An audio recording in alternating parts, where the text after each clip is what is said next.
Friends మనం ఇప్పుడైతే Polavaram point దగ్గరలో ఉన్నామండి. నా వెనకాల కనిపిస్తుంది కదా, ఇది ఒక టన్నెల్ అనమాట. ఇది అఫీషియల్ గా దారి అయితే కాదు, ఇక్కడ చాలా చల్లగైతే ఉందండి. ఒకసారి మనం లోపలికి వెళ్ళి కూడా చూద్దాం. ఈ టన్నెల్లో ఎలాంటి ఫ్యాన్స్ లేవండి. ఈ గాలి అంతా కూడా న్యాచురల్ గా వస్తుంది. చిన్నప్పుడు పుస్తకాల్లోని అధిక పీడనం నుండి అల్పపీడనానికి గాలులు వేస్తాయని చదువుకున్నాం కదా, అది ఇక్కడ రియల్ గా తెలుస్తుంది. చూస్తున్నారు కదా, చాలా భారీగా ఉందండి ఇది సొరంగం అయితేనే. అంతా కూడా మొత్తం కాంక్రీట్ పైన కేసింగ్ చేశారు, పైనుంచి రాళ్లు పడకుండాను. ఇది కొంతవరకు ఉంది. ఆ ఫ్రంట్ సైడ్ అయితే మళ్ళీ కేసింగ్ అయితే ఏం లేదు, వాటర్ కూడా వస్తుంది ఇక్కడ.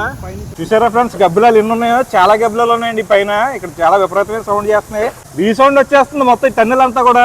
ఇక్కడ చూసారా, ఈ పైన కేసింగ్ అయితే లేదండి, మొత్తం అంతా కొండలా ఉంది.